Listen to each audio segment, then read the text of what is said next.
વિસ્તારમાં વાવેતર થાય છે ને જેથી ખેડૂતો પાસે મગફળી પુષ્કળ પ્રમાણમાં હોય છે, છતાં ખેડૂતો નુકસાન વેઠી રહ્યા છે। આ વર્ષમાં ઉત્પાદન પણ સારું થયું છે। ખંભાળિયાના માર્કેટયાર્ડ ખાતે મગફળીના ભાવ નથી મળી રહ્યા અને આવકમાં વધારો હોવાના કારણે માર્કેટયાર્ડમાં નવી આવક 3 દિવસ પૂરતી બંધ કરવામાં આવી છે। બીજી તરફ ગયા વર્ષે મગફળીના ભાવ 1300 થી 1400 હતા, પરંતુ આ વર્ષે મગફળીના ભાવ 800 થી 1000 સુધીના થઈ જતા એક મણ દીઠ 400 થી 500 રૂપિયા સુધીની ખોટ આવી રહી છે। આ તરફ ટેકાના ભાવ 1358માં એક મણની ખરીદી થાય છે। વધારાની મગફળી ખેડૂતોને માર્કેટ યાર્ડમાં જ વેચવી પડે છે અને ટેકાના જે મગફળીની ખરીદી કરવામાં આવે છે તેના રૂપિયા પણ મોડા આવે છે, જેથી ખેડૂતોને બધી જગ્યાએથી નુકસાન વેઠવું પડે છે।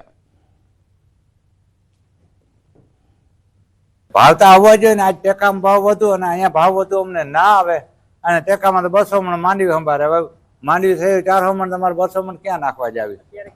હવે આમાં 800 થી 1000 રૂપિયા ભાવ છે, તો અમારે આ કપાવવું ને 4 કોરથી। મગફળીની આવક પુષ્કળ છે, ઉતારવાની ક્યાંય જગ્યા નથી, એની સામે સંતોષકારક ભાવ મળતો નથી। અત્યારે 800-900 મગફળીનો ભાવ છે, એની સામે તેલના ડબ્બાનો ભાવ 2500 થી 3000 છે। ભાવ થાય છે બધા 800 રૂપિયાથી કરીને 1000 રૂપિયા સુધીના ભાવ થાય છે।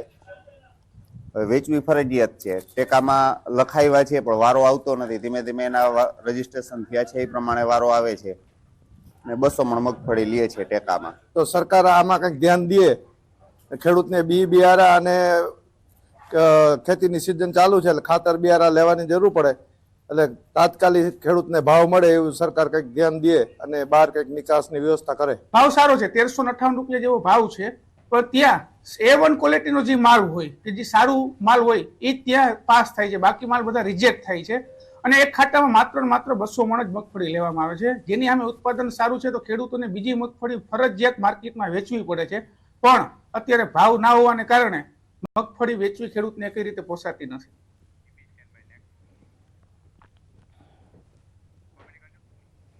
તો મગફળીના સારા ભાવ નથી મળી રહ્યા તેવી ખેડૂતોની ફરિયાદ છે, કારણ કે ઉત્પાદન વધુ છે અને ભાવ તે પ્રમાણે નથી મળી રહ્યા, જેની સામે ખેડૂતોનો રોષ પણ છે। પંચમહાલ જિલ્લાની વાવકુલ્લી 2 દેશની સર્વશ્રેષ્ઠ સુશાસનયુક્ત પંચાયત બની છે।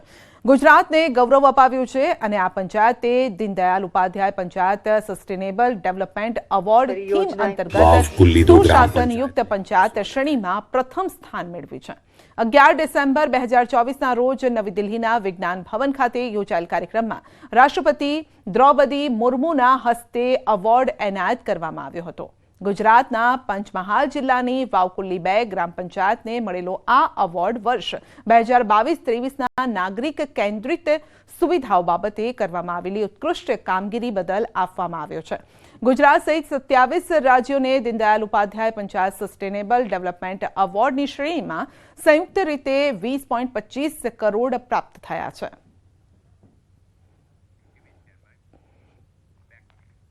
નડિયાદમાં પ્રજ્ઞાચક્ષુ ખેલાડીઓ માટે રમતગમતની સૌથી મોટી ચેમ્પિયનશિપ યોજાશે। 14 થી 16 ડિસેમ્બર દરમિયાન 23મી national athletics championship for the blind યોજાશે। અત્યાર સુધીમાં આ ચેમ્પિયનશિપ દિલ્હીમાં યોજાતી હતી, પ્રથમ વખત આ ચેમ્પિયનશિપ નડિયાદમાં યોજાઈ રહી છે। સ્પર્ધામાં 19 રાજ્યોના 175 સ્પર્ધકો ભાગ લેશે, જે ફૂટબોલ, કબડ્ડી, જુડો સહિતની સ્પર્ધામાં ભાગ લેશે। ઇન્ડિયન બ્લાઇન્ડ સ્પોર્ટ્સ એસોસિએશન દ્વારા આ સ્પર્ધાનું આયોજન કરાયું છે। ચેમ્પિયનશિપમાં 246 પુરસ્કારો દ્વારા દેશના ખેલાડીઓને પ્રોત્સાહિત કરવામાં આવશે।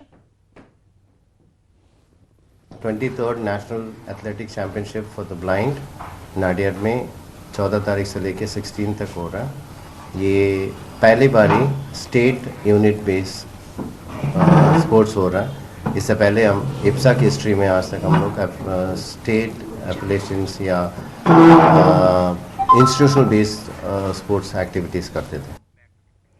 જૂનાગઢ મનપાના ટીપીઓ બિપિન ગામિત અનઅધિકૃત ગેરહાજર રહેતા કમિશનર દ્વારા આકરી કાર્યવાહી કરાઈ છે।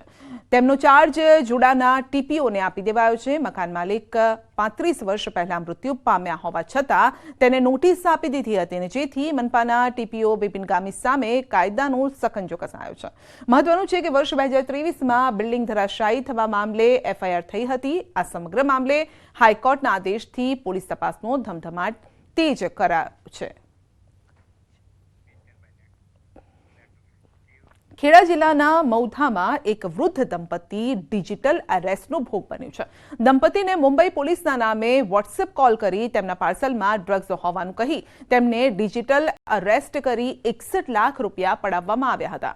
આ મામલે સાયબર ક્રાઇમ પોલીસ સ્ટેશન ખાતે ફરિયાદ નોંધવામાં આવી હતી અને ત્યારે ખેડા પોલીસે ભોગ બનનારના 43 લાખ રૂપિયા ફ્રીઝ કર્યા હતા. સાયબર પોલીસ દ્વારા ગણતરીના દિવસોમાં જ ફ્રીઝ કરાયેલા 43 લાખ રૂપિયા રિકવર કરી ભોગ બનનારના ખાતામાં જમા કરવામાં આવ્યા છે. આમ પોલીસની કામગીરીથી વૃદ્ધ દંપતીના પૈસા ગણતરીના દિવસોમાં પરત મળી ગયા છે. આરોપીઓમાં જે અલગ અલગ 2 નામ એમણે આપેલા છે, પરંતુ એ નામ પણ ખોટા હોવાની શક્યતા છે, કારણ કે એન્ફોર્સમેન્ટ એજન્સી તરીકે જ્યારે આ લોકો પોતાની ઓળખ વિડીયો કોલની અંદર જે આપતા હોય છે એ મોટે ભાગે નામ ખોટા નીકળતા હોય છે. અલગ અલગ પ્રકારના હોદ્દા જે દર્શાવતા હોય છે, પોતાનું બેકગ્રાઉન્ડ અલગ પ્રકારનું ઊભું કરતા હોય છે, તો એ સમગ્ર બાબત ફ્રોડ હોય છે અને એન્ફોર્સમેન્ટ એજન્સીના નામે આવા પ્રકારના કોઈ કોલ કરવામાં આવતા હોતા નથી.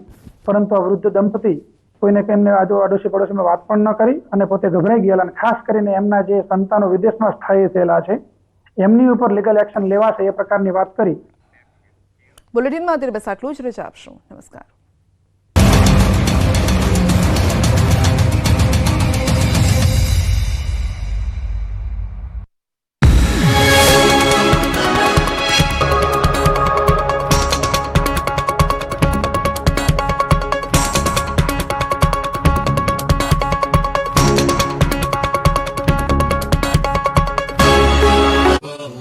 નર્મદા જિલ્લામાં ફરી એકવાર વિકાસ જોડીમાં હોવાનો ખુલાસો થયો. શરમજનક ઘટના બની નર્મદાના અંતરિયાળ ગામમાં. સરકાર અને તંત્રની ઈચ્છાશક્તિના અભાવે ગામડાઓમાં હજુ વિકાસ પહોંચ્યો નથી. ગરુડેશ્વરના ચાપટ ગામના નરેશભાઈ વસાવાના ગર્ભવતી પત્ની પાયલબેનને રાત્રિ દરમિયાન પ્રસૂતિ પીડા ઉપડી હતી. ત્યારે આ ગામમાં રસ્તાના અભાવે કોઈ સરકારી વાહન આવતું નથી, એટલે પરિવાર દ્વારા ગર્ભવતી મહિલાને સાડીની જોડી બનાવી હોસ્પિટલ લઈ જઈ રહ્યા હતા. પણ જંગલના રસ્તામાં જતા જતા પ્રસૂતિ પીડા વધી જતા તેમની ત્યાં જંગલમાં ડિલિવરી કરવામાં આવી. માતાએ રસ્તામાં જ બાળકને જન્મ આપ્યો. હાલ બંનેની હાલત સ્વસ્થ છે. ગરુડેશ્વર તાલુકાના ચાપટ ગામના 3 ફળિયામાં અંદાજિત 300 થી વધુ વસ્તી છે. આઝાદીના 75 વર્ષ પૂર્ણ થયા છતાં આ ગામની વાસ્તવિકતા બદલાઈ નથી. ત્યારે આજના યુગમાં પણ ગામ લોકો જોડે લઈને દવાખાને જવા મજબૂર હોય. વિકાસની પોલ ખુલ્લી છે. આમ ગુજરાતનો જોડીદાર વિકાસ જોવા મળી રહ્યો છે. વડોદરામાં પુષ્પા ફિલ્મની સ્ટાઇલમાં ચંદનના ઝાડની ચોરી થઈ. જી હા, પુષ્પા સ્ટાઇલમાં MS યુનિવર્સિટી હેડ ઓફિસ પાસે 2 ચંદનના ઝાડ કાપીને તસ્કર ટોળકી ફરાર થઈ. જો કે નવાઈની બાબત તો એ છે કે કરોડો રૂપિયાના ખર્ચે સિક્યોરિટીનો કોન્ટ્રાક્ટ અપાયો હોવા છતાં ચોરી થતા ખળભળાટ મચ્યો. ચંદન ચોર પુષ્પાઓ ઝાડને સાચવવાની લોખંડની જાળી તોડી ચંદનના ઝાડને ટ્રી કટર વડે કાપી ચોરી કરી ફરાર થઈ જતા હતા. જો કે ટ્રી કટરથી ઝાડ કાપવા છતાં સિક્યોરિટી ગાર્ડની ઊંઘ ના ઉડતા સવાલો પણ ઊભા થયા હતા. ઉત્તરાયણ પૂર્વે પ્રતિબંધિત ચાઇનીઝ દોરીના કાળા કારોબાર પર પોલીસે તવાઈ બોલાવી. સુરેન્દ્રનગરની દસાડા પોલીસે પ્રતિબંધિત ચાઇનીઝ દોરીના જથ્થા સાથે એક શખ્સને ઝડપ્યો. પોલીસે બાતમીના આધારે વોચ ગોઠવી ચાઇનીઝ દોરીના 48,000 રૂપિયાના 480 નંગ ટેલર અને કાર સહિત કુલ રૂપિયા 1,98,000નો મુદ્દામાલ કબજે કરી કાર્યવાહી કરી. દસાડા હાઈવે પરથી કાર ચાલક દશરથભાઈ રાવળવાળાને ઝડપી પાડી કાયદેસરની કાર્યવાહી હાથ ધરી. તો વડોદરાના માંજલપુરમાં ચાઇનીઝ તુક્કલના જથ્થા સાથે 2 ઝડપાયા. માંજલપુર પોલીસે બંને શખ્સોને ઝડપી કાર્યવાહી કરી. મહત્વનું છે કે માંજલપુરમાં બંને ઇસમો પ્રતિબંધિત ચાઇનીઝ તુક્કલનો જથ્થો વેચવા ફરતા હતા. પોલીસે